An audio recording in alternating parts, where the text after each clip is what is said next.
Tony Iommi's contribution to heavy metal, often considered revolutionary, cannot be fully understood without exploring the deep well of musical influences that shaped his sound. As one of the most important guitarists in rock history, Iommi's playing defined the seismic, ominous tone that would become the foundation of Black Sabbath. Yet, despite his role as the architect of heavy metal, Iommi himself has never hesitated to honor the guitarists who influenced him. In an interview with Guitarist magazine in 2020, he listed 5 key guitarists whose playing inspired his journey to stardom.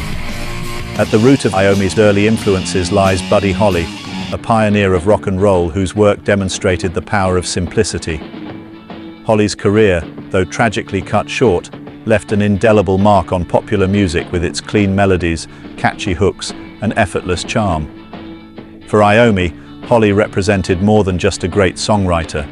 He embodied the ability of a single guitarist to lead a band and control the direction of a song. Holly's hits like That'll Be the Day and Peggy Sue were significant not only for their popularity, but also for their revolutionary combination of country, rock, and rhythm and blues.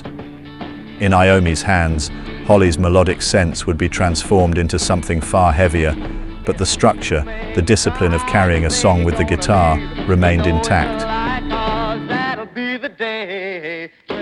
Chuck Berry is perhaps the most obvious and direct influence on Iommi's decision to pursue the guitar. As a young boy, Iommi initially wanted to be a drummer, but the constraints of space and the practicality of owning a guitar led him down a different path. Berry's songs, filled with punchy guitar riffs and clever lyrics, struck a chord with the teenage Iommi.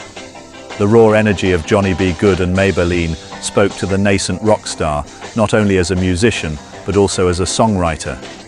Berry's ability to mix rhythm and lead guitar into the same passage would go on to influence Iommi's early work, where the line between riff and melody is often blurred, creating the thick, grinding sound that would become synonymous with Black Sabbath.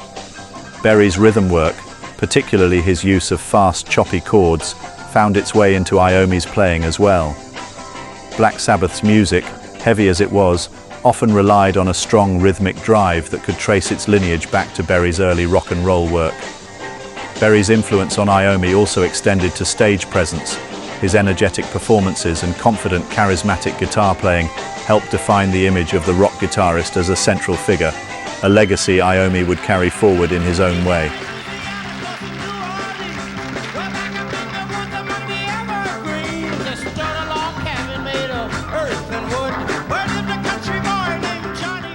While Holly and Berry laid the groundwork, it was Eric Clapton who introduced Iommi to the possibilities of guitar virtuosity. Clapton's career had already spanned several influential periods by the time Iommi began to make his mark, from his time with the Yardbirds to John Mayall and the Blues Breakers, and of course, Cream. Clapton's early work with John Mayall's band stood out to Iommi in particular, where Clapton's blues-based playing was able to marry technical prowess with emotive power. Clapton, in this context, was a conduit for the blues, and Iommi absorbed this emotional depth into his own playing. What fascinated Iommi about Clapton's style was the layering of tone and texture. Although Clapton initially didn't resonate with him during Cream's heavier psychedelic phase, Iommi came to appreciate how Clapton built on the foundations of the blues and took the guitar into new, expansive directions. Songs like Sunshine of Your Love demonstrated Clapton's talent for merging rhythm and lead playing, a subtle blend that would be crucial in shaping Iommi's more intricate riffs and solos. Iommi, never one for gratuitous soloing, took Clapton's emotional restraint to heart, valuing substance over excess, a discipline that defined Sabbath's heavy, riff-driven sound.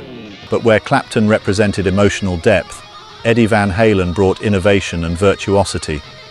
Van Halen, whose flashy solos and finger-tapping techniques would reshape rock guitar in the 1980s, was another figure who captivated Iommi.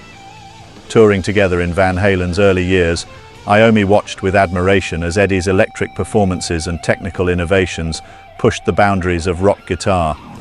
Van Halen's finger-tapping, two-handed playing, and lightning-fast solos were all techniques that stretched the possibilities of what a guitarist could do.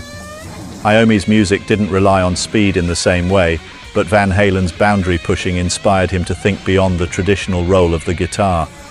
Van Halen also brought a sense of fun and flamboyance to rock music, a contrast to the darker tones that Iommi was perfecting.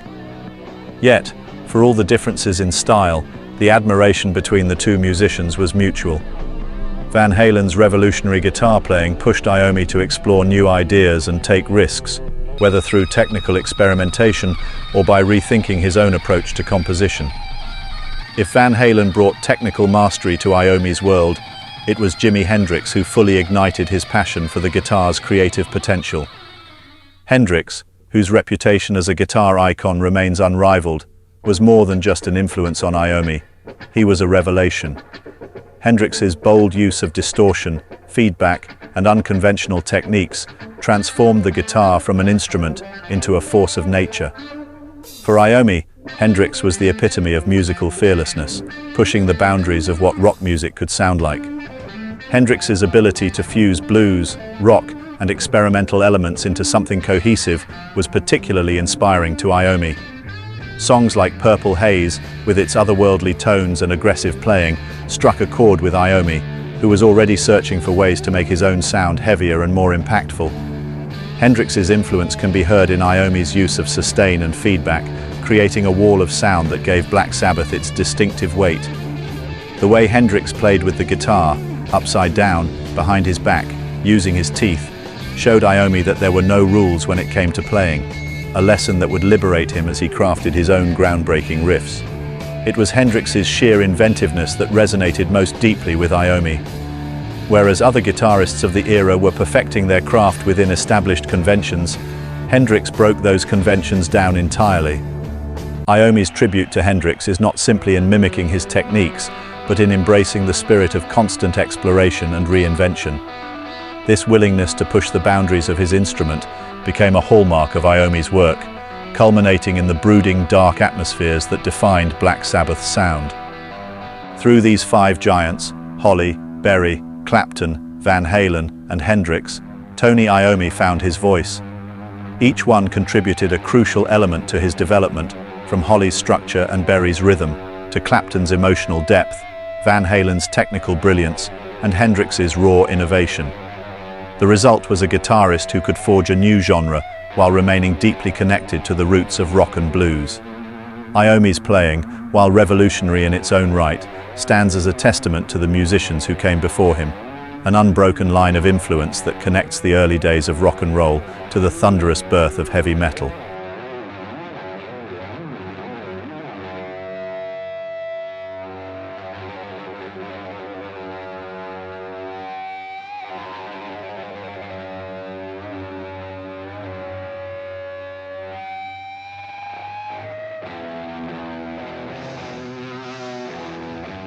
Tony Iommi!